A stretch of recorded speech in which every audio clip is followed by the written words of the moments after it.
Hello बच्चों, आप सभी का स्वागत है आपके अपने यूट्यूब चैनल अमित क्लासेज पर। आज मैं दो चर वाले रैखिक समीकरण से कुछ क्वेश्चन बताने जा रहा हूं, जिसे आप लोग अच्छे से ध्यान दीजिएगा और एग्जाम में ये सब काम भी आता है। अगर इस प्रकार का क्वेश्चन पूछे तो आप इसे आसानी से हल कर दीजिएगा। तो देखिए हम इस क्वेश्चन को हम कैसे हल करते हैं। आपका ये समीकरण टाइप का क्वेश्चन होता है, तो इस समीकरण टाइप के क्वेश्चन को हम किस प्रकार हल करेंगे। तो ये दो चर वाले रैखिक समीकरण का चैप्टर का ये क्वेश्चन है। तो देखिए क्वेश्चन आपका बोल क्या रहा है। इसमें बोला जा रहा है कि दो संख्याओं का अंतर 4 है। दो संख्याओं का अंतर मतलब होता है घटाव होता है। क्या होता है? घटाव। दो संख्याओं का अंतर 4 है और योगफल 6 है, तो संख्या निकालें। तो क्या निकालना है? संख्या निकालना है। तो देखिए इसमें हमें संख्या मालूम नहीं है, तो सबसे पहले हमें क्या मान लेना है? संख्या मान लेना है। तो लिखिएगा कि माना कि दो संख्या है, तो माना कि पहली संख्या बराबर x। कुछ हमें पता नहीं है तो हम क्या मान लेंगे? x मान लेंगे। और दूसरी संख्या बराबर क्या मान लेंगे? y मान लेंगे। तो ये पहला संख्या मेरा x हो गया और दूसरी संख्या क्या हो गई? y हो गई।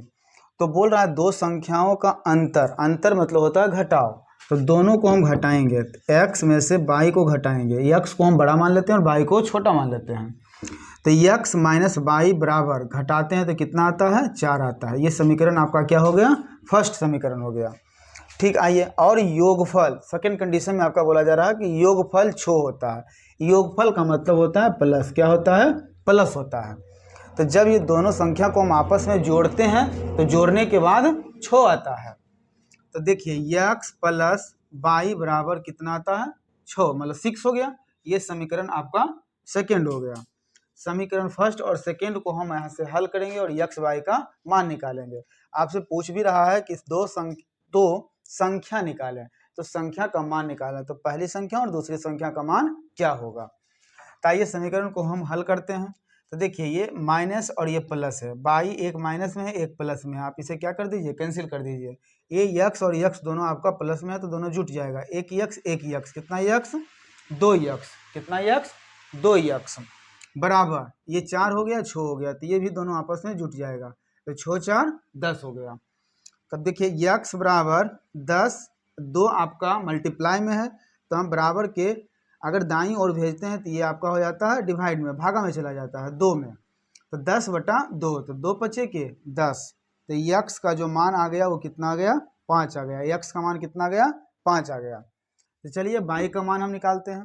तो y का मान निकालेंगे। x का जो मान है वो समीकरण 1 या तो समीकरण 2 में पुट करेंगे तो वहाँ से हमारा y का वैल्यू आ जाएगा। तो चलिए लिखते हैं कि x का मान समीकरण, चलिए किसी में भी रख सकते हैं, 1 या 2 में। तो समीकरण 1 में रखने पर, तो समीकरण 1 आपका क्या है? फर्स्ट समीकरण x माइनस वाई बराबर 4। x माइनस वाई बराबर 4। तो देखिए x का मान कितना आ गया? 5 आ गया।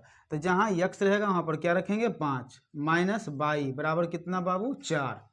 तो चलिए माइनस वाई बराबर ये 5 आपका प्लस में है तो 5 को आप इक्वल के दाईं ओर भेज रहे हैं तो ये साइन चेंज हो जाता है, प्लस है तो माइनस हो जाएगा।